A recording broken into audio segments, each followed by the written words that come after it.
Hi, everyone. Super excited to go over the new product update with you. I want to keep this video focused on the design changes we made with this release. We're going to have multiple other videos and content specific to the feature enhancements and additional functionalities with this new release. I won't spend time going over all of those in this one video. We'll break all of that up into smaller segments. For this video, I want to focus on just the screens where we see some design changes and hopefully some user experience improvements. The first is this dashboard here. Rather than a My Submittal and Team Submittals, we now have projects, bills of materials, submittals, and O&M packages. So the reason that we've moved to bills of materials instead of just create submittal, really what we were doing in the old app was creating a BOM and then from there generating a submittal from that BOM. And with some of the future releases we have this summer and then into the fall will be an alternative suggestion engine and also a quoting application. And so it won't just be submittals anymore. We'll need to have a foundation where we can grow this tool to offer these other solutions and other documents that we're going to hopefully help optimize. And with that, now is a good opportunity to adjust this dashboard here. So we have projects, which is your overall container that bill of materials is going to live in, and then submittals and O&M packages, which are documents that get generated from those bills of materials. So here in this project screen, we can conveniently search for projects. We can sort by these fields or filter for certain locations, certain branch locations, or sort by due dates and whatnot. Bills of materials, all of these tables are going to be default sorted by the last modified date. So what is most recent will be on top. You'll still be able to search for any keywords in your bill of materials or even projects on the screen. Same with submittals and O&M packages. So it should still be very quick work for you to find whatever submittal or project that you've recently been working on.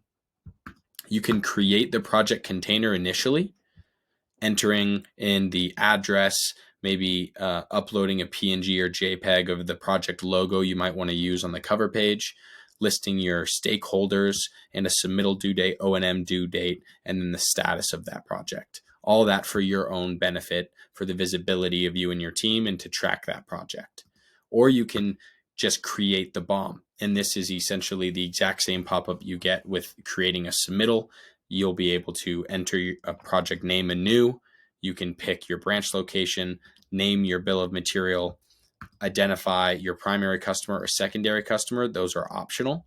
You could list a distributor here, or maybe the end electrical contractor here, or maybe it's the electrical contractor, and then the secondary customer is the GC.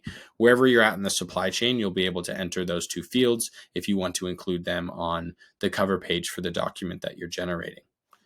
Same process with uploading a list of materials, same flow, whether it's a PDF or an Excel file. So nothing unfamiliar there with that process. I'm going to click into one of these bills of materials now. And what we'll see, instead of step 1, step 2, step 3, and step 4 up here on the right, now instead what we have are these different tabs where we can use the bill of materials, double click to make any edits, clean it up, very similar to what step 1 was. And then the data sheets tab will allow us to trigger searches for data sheets specifically and add our annotations. So now if we click add, it'll execute a search for that data sheet.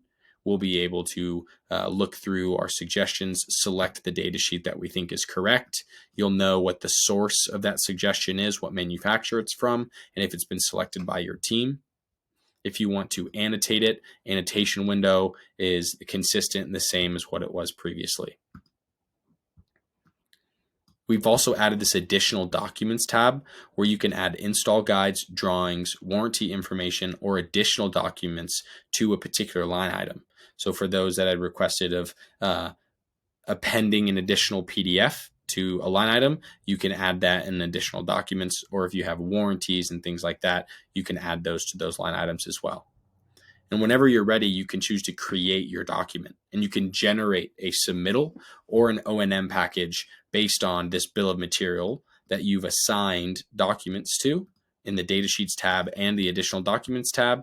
And when you do that, you'll be able to go through the same step of customizing your cover page, table of contents, the note, summary, header, and footer.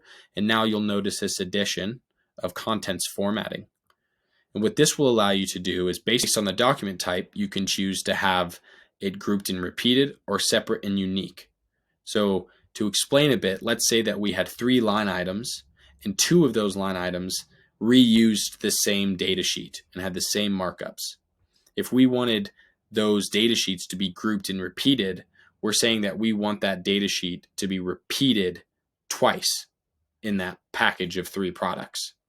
If we said separate and unique, we still have the 3 line items, but that data sheet is only going to show up once, and the header will be associated with type 1 and type 2, since it's the same data sheet being associated to those 2 products. Same would go for warranties. If we wanted warranties to be separate and unique, that means that that warranty is only going to show up once, uniquely in the package.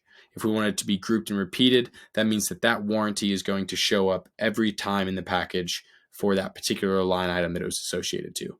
So if 6 of our 12 line items are all Lithonia, then that Lithonia warranty is going to show up 6 times in our package. Once we create the submittal, I've already generated a submittal from this BOM before, so it gives me a chance to add version notes. Once we compile it, we'll have the ability to look at the different versions that have been compiled. We also, in this viewer now, have bookmarks, and we're going to have some internal activity that you can view here. So you can see today, I viewed version 3 on the shared link. Here are the bookmarks. Going back to the Final Documents tab, you can see the different versions that we've made. I can have all of these available on the shared link. They would pick which version they would like to see, or you can only have the latest version available on the shared link. You can delete these versions as well if you wish to. You can add comments, see the change in product count, and different information on when it was created at and who it was compiled by. Submittals and O&M packages are going to be tracked separately. That way you have the ability to have a submittal out in one link and an O&M package out on a different link. They no longer need to be the same link. Anytime you can get back to the dashboard here by clicking the icon, click on Bill of Materials and jump right back into that Bill of Materials, go to Final Documents, and we're right back where we were. So this breadcrumb is going to show the projects, and then that BOM, and then wherever you're at looking at, of course, this Final Documents here, the EA-Submittal, which is the name of our document.